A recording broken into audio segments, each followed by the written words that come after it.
Newcomers, finding home in a land of barriers. This land holds many stories of the first people and of those still arriving, seeking safety, opportunity, and home. But for many newcomers, the dream of a better life is met with barriers, racism, exclusion, and the struggle to belong. We listen to those who have walked this path, who have faced discrimination, yet found the strength in their journey. Their stories remind us that healing is not just about one community, it's about all of us, standing together, creating a future where no one is treated as an outsider. My name is Josephine Pallard, and I am an immigrant from the Philippines. I came way back in 1967 when you were not even born. Many of the teachers that came in and nurses and doctors were really from the Philippines at that time. That's how we started our way of coming into Canada.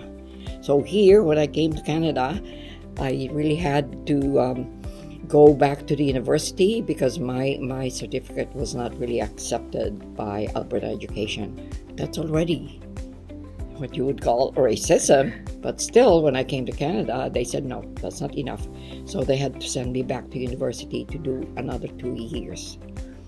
And that time, it was very difficult because I did not have money. And I was alone when I came to Canada. No friends, no relatives. Oh my gosh, I said, what am I going to do? So while waiting for someone to help me, get out of the airport, I was already crying. So then I started walking on Jasper Avenue, and then I saw the cathedral, the St. Joseph's Basilica.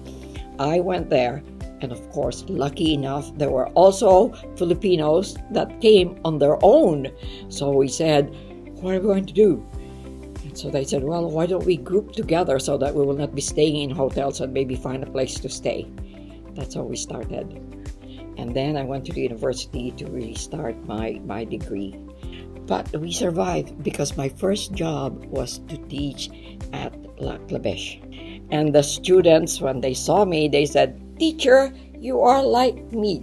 So I enjoyed my 3 years, having my indigenous students and me being indigenous myself. Now, being also an immigrant, I said, we have new people coming from different countries. Why don't we help them? So we say, well, why don't we start a group? So we started this organization called Changing Together, a Center for Immigrant Women. That's how it started. And so now we have a lot of women that are really coming from different parts of the world that really say, thank you, this is a place where we find it very much accepting. At the same time, they become friends, forever friends. How did I experience racism? Even to this very day, when I am on the bus, hey you chink, go back to your country. And I say, I'm not a chink, I'm a flip. Flip is a derogatory word for Filipinos. I said, I'm not taking your job. I'm a teacher. What's your job? Okay. And the bus driver will say, hey, come on, get out. But once in a while, you still have that. Okay. The ignorance of the people, we have to educate.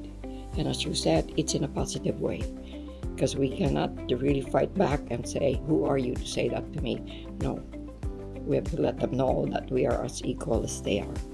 Positivity there is your community will feel better if they know that what's racism? What are you talking about? Okay, we're here as equal as you are. Maybe the color is different. Maybe our language is different. But then our mentality, there's equity. The way we treat other people, there has to be equity. No way of saying you're better than we are. Creating a society stands with us, lifting voices, building trust. Together we rise, our hearts complete.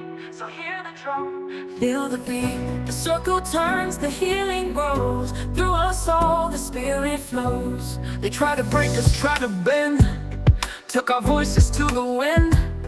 But the spirit's got us still. Through the mountains, through the hills, we rise up singing strong and free. Create